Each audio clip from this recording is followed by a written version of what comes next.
नमस्कार साथियों, मैं डॉक्टर मोहित मलिक आप लोगों का हार्दिक स्वागत करता हूं पॉलिटिकल साइंस के यूट्यूब चैनल पॉलिटिकल पार्लियामेंट में। ये वीडियो उन विद्यार्थियों के लिए बहुत महत्वपूर्ण होने वाला है जिन्होंने पॉलिटिकल साइंस को फर्स्ट सेमेस्टर में मेजर या माइनर सब्जेक्ट के रूप में चुना है।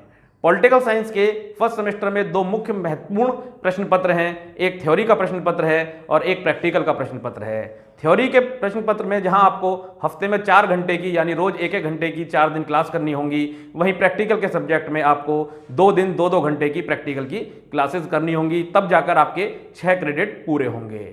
थ्योरी का जो प्रश्न पत्र है उसका नाम है Indian national movement and constitution of India, और इसके बाद जो आपका प्रैक्टिकल का जो पेपर है उसका नाम है awareness of right and laws, यानी आपको अपने कानूनों और अपने अधिकारों के संबंध में जागरूक किया जाएगा ताकि आप समाज में रहकर उन लोगों को जिन्हों अपने कानूनों के बारे में, अपने अधिकारों के बारे में ज्ञान नहीं है, उनको जागरूक कर सकें। क्योंकि आपका एक दायित्व है कि राजनीति विज्ञान के छात्र होने के नाते आप समाज में रहकर लोगों को कानूनों के प्रति और अधिकारों के प्रति जागरूक कर सकें।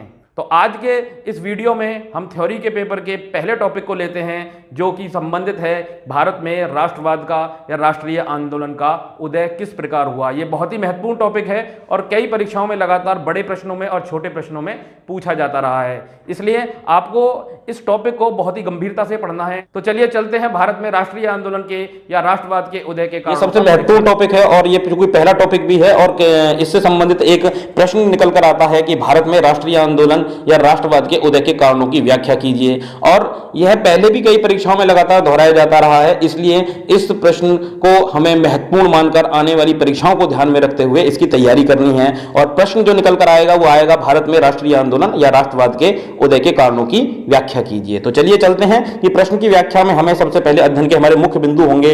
हमें राष्ट्र का अर्थ बताना है, भारत में राष्ट्रीय आंदोलन के उदय के कारणों की व्याख्या करनी है जिसमें राजनीतिक कारण, सामाजिक कारण, सांस्कृतिक कारण, आर्थिक कारण और विदेशी तत्व शामिल होंगे।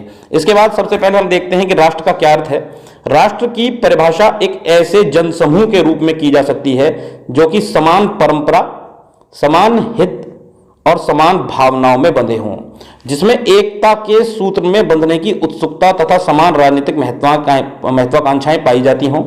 राष्ट्रवाद के निर्णायक तत्वों में सबसे महत्वपूर्ण है राष्ट्रीयता की भावना। यही वो भावना है जो राष्ट्रवाद को मजबूत करती है। राष्ट्रवाद एक भावना है असल में, जो कि प्रत्येक देश के नागरिक को, प्रत्येक देश के व्यक्ति को अपने देश की रक्षा करने, अपने देश के प्रति समर्पण, अपने देश के प्रति लगाव को प्रदर्शित करती है। राष्ट्रवाद एक भावना है जो प्रत्येक राष्ट्र में, प्रत्येक राज्य के अंदर रहने वाले व्यक्ति के अंदर पाई जाती है। भारत विभिन्नताओं से घिरा हुआ देश है जिसमें इतने राज्य हैं और प्रत्येक राज्य की अपनी भाषा, प्रत्येक राज्य के अपने खाने पीने के तरीके, रीति रिवाज और प्रत्येक राज्य की अपनी संस्कृति है। इसके बावजूद भी आज भारत एक राष्ट्र के रूप में संगठित है और प्रत्येक नागरिक जो भारत का है वो भारत के लिए समर्पण की भावना लिए हुए है।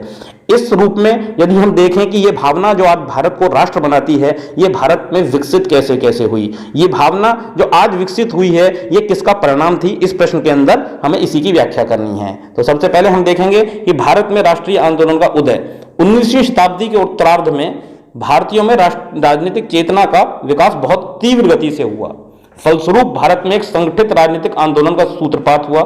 भारतीय राष्ट्रवाद कुछ सीमा तक अंग्रेजी उपनिवेशवादी नीतियों तथा उन नीतियों से उत्पन्न भारतीय प्रतिक्रिया के परिणाम स्वरूप ही उभरा था, जिसमें पाश्चात्य शिक्षा का विस्तार, मध्यम वर्ग का उदय, रेलवे का विस्तार, सामाजिक आर्थिक आंदोलन ने राष्ट्रवाद की भावना के विकास में महत्वपूर्ण भूमिका निभाई है। यहां मूल बात यह है कि भारतीय राष्ट्रीय आंदोलन का जो उदय हुआ या भारत के अंदर जो राष्ट्रवाद का उदय हुआ वह 19वीं शताब्दी के उत्तरार्ध में बहुत तीव्र गति से हुआ। उससे पहले भारत कई सारी रियासतों, ब्रिटिश भारत में और अन्य कई तरीकों से बटा हुआ था, जिस वजह से भारत के अंदर राष्ट्रवाद को लेकर बहुत ज्यादा विकास देखने को नहीं मिलता था। लेकिन कुछ परिस्थितियां 19वीं शताब्दी के उत्तरार्ध में ऐसी आई जिन्होंने भारत में तीव्र गति से राष्ट्रवाद और राष्ट्रीय आंदोलन को मजबूत किया और 1947 में उसके परिणाम स्वरूप भारत एक राष्ट्र, मजबूत राष्ट्र के रूप में उभरा और भारत के देश के अंदर रहने वाला प्रत्येक नागरिक भारत में राष्ट्रवाद को मजबूत करने में अपनी मुख्य भूमिका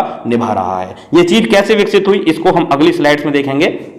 और अगर हम देखें तो इसके कारणों को हम विभिन्न तरीके से बांट सकते हैं। इसमें सबसे प्रमुख है राजनीतिक कारण, जिसमें 1857 की क्रांति, 1885 में कांग्रेस का जन्म, लॉर्ड लिटन की दमनकारी नीतियां, इल्बर्ट बिल विवाद शामिल है। इसके बाद यदि हम देखें तो देख सकते हैं सांस्कृतिक कारण, जिसमें पाश्चात्य शिक्षा एवं चिंतन आते हैं, समाचार पत्र व पत्रिकाएं आती हैं। उसके बाद यदि हम देखें सामाजिक कारणों को तो इसमें भारतीय पुनर्जागरण और जातीय भेदभाव आते हैं। उसके बाद आर्थिक कारण देखें तो धन के अपवाह का सिद्धांत और दूरसंचार व आवागमन के साधन आते हैं। और अंत में हम विदेशी तत्वों का अध्ययन करेंगे जो कि अन्य देशों के आंदोलनों से संबंधित हैं। तो चलिए एक एक करके हम इन कारणों की व्याख्या करते हैं जो कारण भारत के अंदर, भारतीय राष्ट्रवाद के अंदर इस भावना को विकसित करने के लिए जिम्मेदार थे।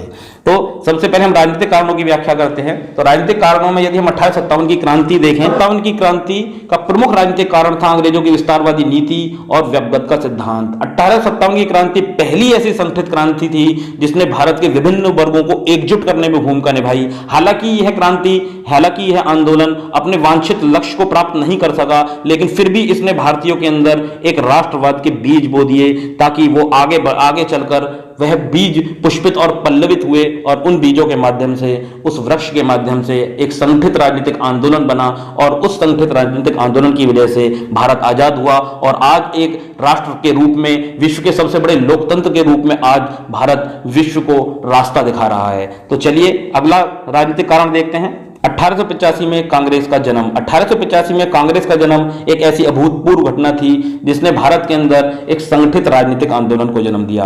1885 में अखिल भारतीय राष्ट्रीय कांग्रेस की स्थापना हुई थी। इसका प्रथम अधिवेशन 28 दिसंबर 1885 को गोकुलदास तेजपाल संस्कृत कॉलेज बंबई में हुआ था। यह बहुत ही महत्वपूर्ण तथ्य है और कई बार यह लघु उत्तरीय प्रश्नों में पूछ लिया जाता है कि कांग्रेस का जन्म कब और कहां हुआ था। तो इसके लिए हमें हमेशा याद रखना है कि कांग्रेस का जन्म 28 दिसंबर 1885 को गोकुलदास तेजपाल संस्कृत कॉलेज बंबई में हुआ था।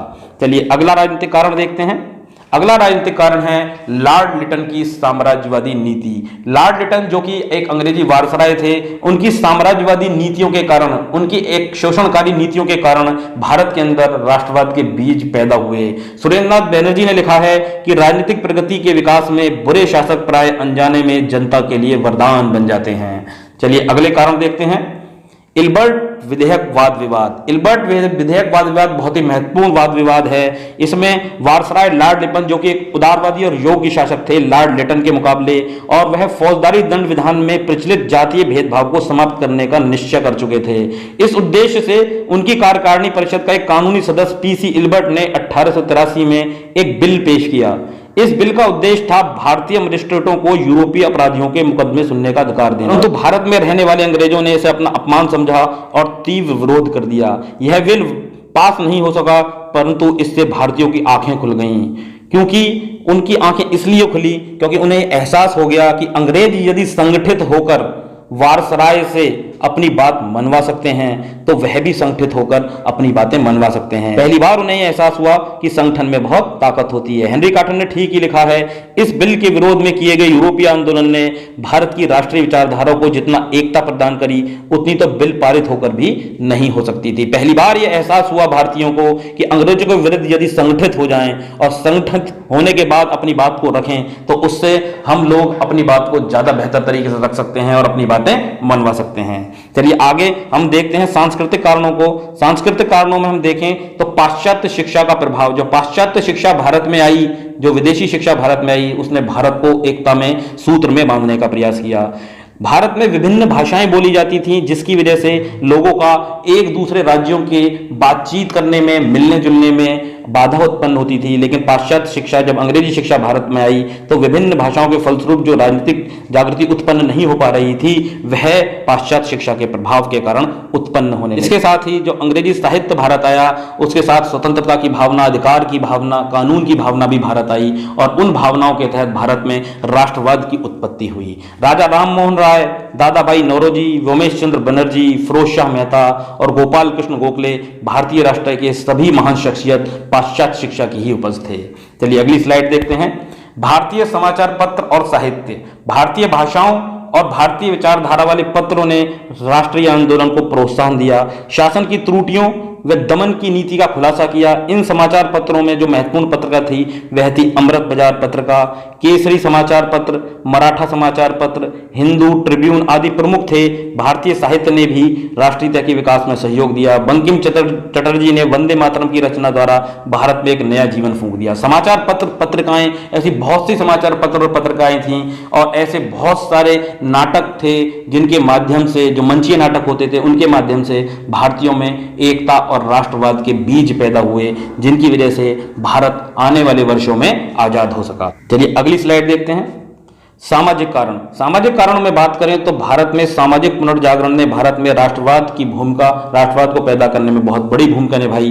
18वीं और 19वीं शताब्दी में भारत में बहुत से सामाजिक और धार्मिक आंदोलनों का जन्म हुआ। इनका व्यापक प्रभाव जनता पर पड़ा और भारतीय संस्कृति का पुनर्जागरण, इसमें ब्रह्म समाज, आर्य समाज, रामकृष्ण मिशन और थियोसॉफिकल सोसाइटी प्रमुख हैं। आपको इन सब के संस्थापकों के नाम और यह समाज, यह आंदोलन, यह सामाजिक पुनर्जागरण आंदोलन कब शुरू हुए, इनको कंठस्थ रखना है। जैसे ब्रह्म समाज राजा राममोहन राय के द्वारा स्थापित किया गया था 1828 में। आर्य समाज स्थापित किया गया था स्वामी दयानंद सरस्वती के द्वारा 1875 में। अगली स्लाइड देखते हैं। जातीय भेदभाव। अंग्रेजों की जातीय भेदभाव की नीति ने भी भारतीयों के हृदय में ब्रिटिश शासन के विरुद्ध घृणा की भावना उत्पन्न कर दी। अंग्रेज लोग भारतीयों को हीन व घृणा की भावना से देखते थे, जिससे भारतीयों के अंदर यह भावना पैदा हुई कि अंग्रेजों को इस देश से बाहर निकाल देना चाहिए, क्योंकि भारतीयों को अंग्रेज वर्गों में बांटकर नहीं देखते, भारतीयों को अंग्रेज राज्यों में बांटकर नहीं देखते, सिर्फ भारतीय मानकर ही उनसे घृणा करते हैं। इसलिए इस भावना ने भारतीयों को एकजुट होने की प्रेरणा दी। चलिए अगला स्लाइड देखते हैं। आर्थिक कारण। आर्थिक कारण में भारत का जो मूल का आर्थिक कारण था वह था धन के निष्कासन का सिद्धांत, और यह सिद्धांत दिया था दादा भाई नौरोजी ने, जिन्हें grand old man of India भी कहा जाता है। इन्होंने बताया कि भारत का धन कैसे खिंच खिंच कर इंग्लैंड पहुंचने लगा है। विदेशी वस्तुओं के स्थान पर के लिए भारत के उद्योग धंधों व दस्तकारियों को एक एक करके नष्ट कर दिया गया है, जिसके फलस्वरूप देश में दरिद्रता का साम्राज्य फैल गया है। इससे भी राष्ट्रीय असंतोष का जन्म हुआ और भारत में राष्ट्रवाद की भावना विकसित हुई। अगली स्लाइड देखते हैं। दूर संचार व आवागमन के साधन। यद्यपि अंग्रेजों ने रेल, सड़क, डाक व तार का विकास अपने हित के लिए किया था, किंतु इन साधनों के द्वारा भारतीयों को आपस में मिलने व ब्रिटिश साम्राज्य की अपूर्णताओं की समीक्षा करने का अवसर मिला। भारत के अंदर एक राज्य से दूसरे राज्य तक पहुंचने में जब साधन उपलब्ध हो गए, लोग एक राज्य से दूसरे राज्य में जाकर आपस में मिलने जुलने लगे, तो आपस में विचारों का आदान प्रदान हुआ और अंग्रेजों की शोषणकारी नीतियों के बारे में विचार विमर्श हुआ। इससे पूरे देश में एकता के सूत्र में बांधने के प्रयास और अच्छी तरीके से पैदा हुए और भारत में राष्ट्रवाद की भावना का विकास हुआ। विदेशी तत्वों की यदि बात करें तो विश्व के जो बहुत सारे क्रांतिकारी आंदोलन थे, उन क्रांतिकारी आंदोलनों में 1789 की फ्रांस की क्रांति और अमेरिका स्वतंत्रता संग्राम एक ऐसे स्वतंत्रता संग्राम थे जिनके आधार पर भारतीयों को भी यह एहसास हुआ कि यदि वह संगठित आंदोलन द्वारा स्वतंत्रता प्राप्त कर सकते हैं तो हम क्यों नहीं संगठित आंदोलन के द्वारा स्वतंत्रता प्राप्त कर सकते। तो ये वो कारण थे जिनकी वजह से भारत में राष्ट्रीय आंदोलन का विकास हुआ, भारत में राष्ट्रवाद के तत्वों का विकास हुआ और आज भारत एक स्वतंत्र राष्ट्र के रूप में विश्व के सामने मिसाल बना हुआ है और विश्व के सबसे बड़े लोकतंत्र के रूप में पूरी दुनिया को रास्ता दिखा रहा है।